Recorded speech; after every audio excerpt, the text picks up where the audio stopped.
que é o seguinte: o ex-ministro do Supremo Tribunal Federal, Celso de Mello, afirmou nesta terça-feira que o presidente Jair Bolsonaro tem aversão à democracia e não está à altura do cargo que exerce. A declaração consta em uma carta encaminhada pelo ex-magistrado ao ex-procurador-geral da Justiça de São Paulo, Luiz Antônio Marrei. Segundo ele, é necessário insurgir-se contra as tentações autoritárias e as práticas governamentais abusivas. Além disso, Mello chamou Bolsonaro de medíocre e disse que ele jamais esteve à altura do cargo que exerce, pois lhe faltam estatura presidencial e senso de estadista. Celso de Mello se aposentou da corte em 2021 e foi substituído por Cássio Nunes Marques, indicado por Bolsonaro. Diga, Zé. Uma carta, né? Isso combina muito bem com o ex-ministro Celso de Mello. Uma carta, ninguém mais escreve carta. No mínimo ali, um e-mail que já está antigo ou manda mesmo uma mensagem, para se ter uma ideia. Esse era o tempo em que ninguém questionava o Supremo Tribunal Federal e seus ministros. Eu defendo, o Supremo tem que existir. Toda democracia tem uma justiça forte e independente. Os ministros do Supremo são indicados por presidentes da República, que são ungidos pelas urnas e depois passam pela aprovação do Senado Federal. Mas só que em alguns casos, os próprios ministros do Supremo extrapolam, e é isso que se critica, e é agora esta liberdade, esta coragem de colocar os pingos nos is e dizer: olha, senhores estão surdos para o que está acontecendo no mundo, para o que está acontecendo no Brasil e as reações na sociedade. Então, ele diz exatamente do que era antigamente.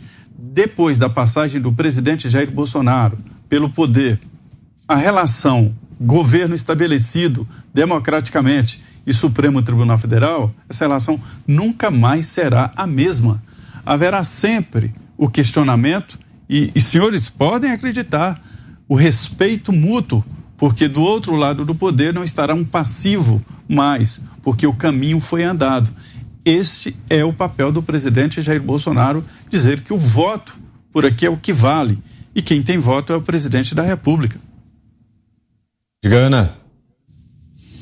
Pois é, o Celso de Mello dizendo, né, o que nós temos falado aqui de maneira repetitiva, né? Esses ministros falando em aversão à democracia, que Bolsonaro tem aversão à democracia, que eles precisam salvar os pilares democráticos, a República.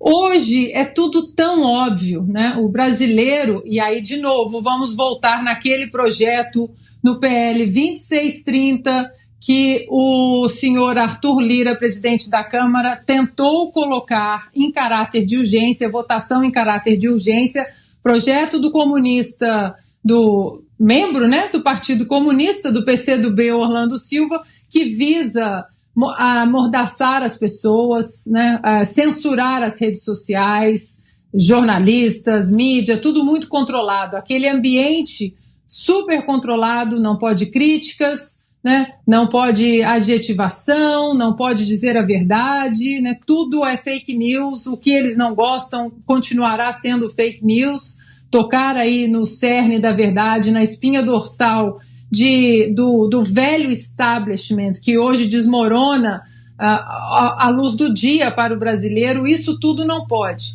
E, no entanto, eles continuam falando essas palavras vazias, essas platitudes de aversão à democracia, salvar a República, e o brasileiro hoje já entendeu quem é que de verdade, diariamente, tem aversão à democracia, que não respeita a Constituição, que não respeita os eleitos pelo povo que estão nas casas legislativas, tanto é que prenderam um parlamentar de maneira tirânica, sem respeitar a Constituição, o regimento interno da casa, sem respeitar o que sequer os parlamentares eleitos tinham a dizer. Trabalham nos bastidores, né, interferindo em outros poderes, no executivo, no legislativo, interferem o tempo todo em prerrogativas do executivo, do presidente Jair Bolsonaro.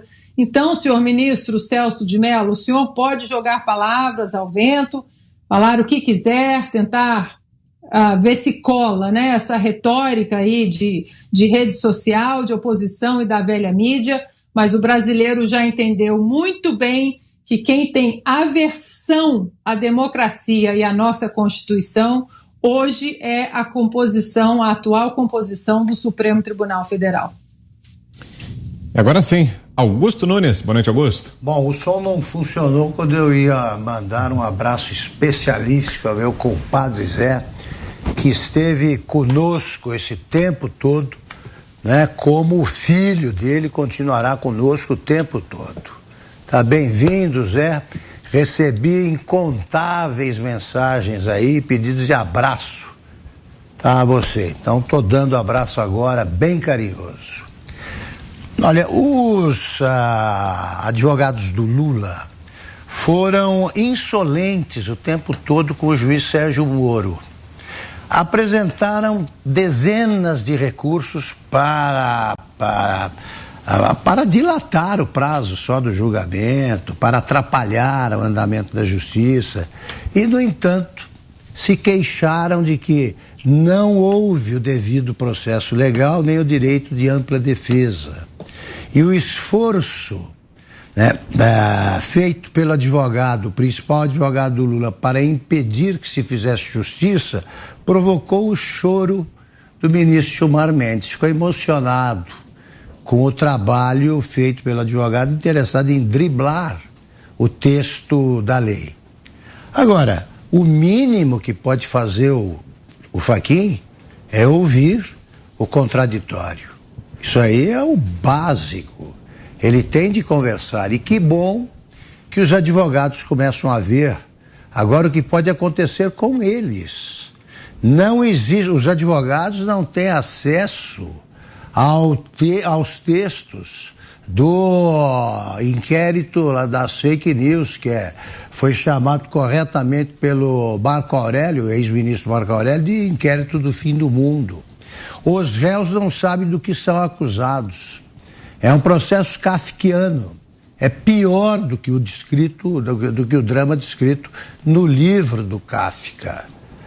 Sobre um personagem que não sabe do que é julgado e passa o tempo todo tentando descobrir, né? E evidentemente vivendo uma tragédia. Então o mínimo que se pode fazer, tá, é restabelecer o devido processo legal e o direito de ampla defesa. Hoje não existe nada disso. Quanto ao nosso pavão de Tatuí, ele deve gostar, né? Tá voltando ao palco, Celso de Mello. Celso de Mello deveria explicar o seguinte: acrescentar um texto a essa carta qualquer, é a carta dos advogados, empresários, é isso que ele vai ler. Explica por que, durante o julgamento do Mensalão, ele disse o tempo todo que havia um projeto criminoso de poder por trás daquilo tudo. E o presidente era do PT.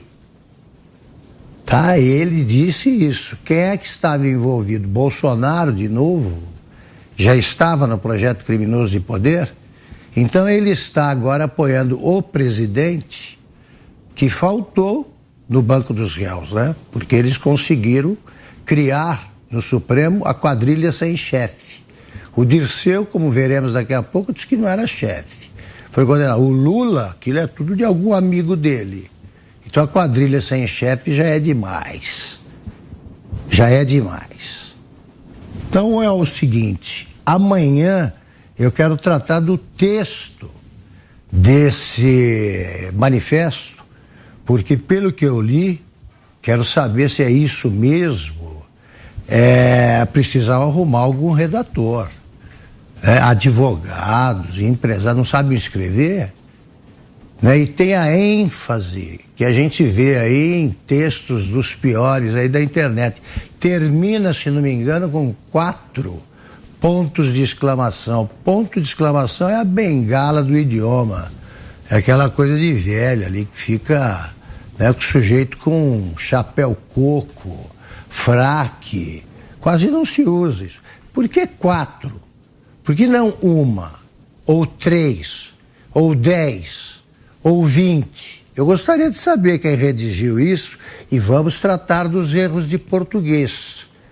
Porque pelo menos a OAB precisa submeter, incluir no exame que faz para tornar alguém de fato advogado, só existe isso no Brasil, tornar alguém mais familiarizado com a língua portuguesa, né? Até agora, além do Bolsonaro, que é culpado por tudo. Bolsonaro é a ameaça, é o que persegue, tal, quando quem prende são os outros. Né? Como o Bolsonaro não tem nada a ver com a redação desse texto, eu quero sugerir que a OAB inclua uma prova de língua portuguesa, de redação, nos próximos exames, porque aquilo lembra o Lula, né? Analfabeto funcional.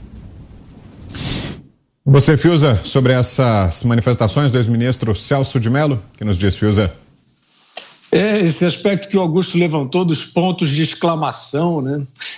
Bom, isso aí, de fato, os discursos desse personagem são exatamente nessa linha, né? A tentativa de ser histriônico, seguindo esse padrão aí dos pontos de exclamação, a tentativa de chamar a atenção, aquele ato dele divulgando, mandando divulgar para as televisões uma reunião fechada do governo, um ato absolutamente desnecessário para o juiz avaliar, né, o mérito da questão. Então, este é o Celso de Mello, né? Assim, realmente faz parte aí de uma quantidade grande de personagens medíocres, e vou repetir, medíocres, não tem ideologia, não tem doutrina, não tem nada, são medíocres, querem aparecer, querem poder, querem estar perto do poder que lhes garanta mais possibilidades, mais conforto, né? E dinheiro, eventualmente. Então, torceram esses medíocres para o Bolsonaro, o presidente Bolsonaro, tornar concreta a caricatura do autoritarismo. Ir para cima das instituições, se sobrepor às instituições, calar os críticos que já jogaram até futebol com a réplica da cabeça dele. Só que o Bolsonaro não fez isso para o drama, para a lástima, para o flagelo dessa legião de medíocres que quer aparecer, como na época do lulismo também, que apareciam como aqueles contra o comunismo. Eles são exatamente camaleões, né? Eles estão em todos os lugares. E quando passar o Bolsonaro, vocês podem confirmar o que eu estou dizendo. Enfim, e aí o que aconteceu, Vitor? O que acontece na realidade? O presidente da República não fez nada disso. E aí a gente quer fazer a pergunta aqui. Quem é que cala vozes nas redes sociais? É o presidente da República ou é o Supremo Tribunal Federal? Eu respondo, é o Supremo Tribunal Federal. Será que isso tem a ver com aversão à democracia? Quem é que desmonetiza canais com base em nada, com base em adjetivos frouxos, do tipo onda de ódio, uma organização que quer destruir os poderes da República? Isso nunca foi direito, nem aqui, nem na China, que é uma ditadura. Então, a pergunta é essa. Quem é que agiu assim? Quem é que está agindo agora, instituindo censura prévia no processo eleitoral? Quem é que está agindo, determinando que temas não podem ser mencionados? Isso é censura prévia, isso é coisa de ditadura, isso é coisa de autoritarismo. É o presidente da República que está fazendo isso? Não, é o Supremo Tribunal Federal. Quem foi que sancionou toques de recolher violentos sobre a população sem nenhuma medida de eficácia de segurança sanitária durante a pandemia? Foi o presidente da República? Não, foi o Supremo Tribunal Federal. Quem foi que legitimou o passaporte obrigatório de vacina em desenvolvimento? Um escândalo pelo qual um dia os responsáveis serão punidos. Foi o Supremo. Foi o ministro do Supremo que disse que não podia entrar no país o brasileiro que não tivesse esse passaporte que todo mundo estava vendo, que não impedia de pegar a doença. Quem é que então usou a demagogia para fazer autoritarismo? Foi o presidente da República ou foi o Supremo Tribunal Federal?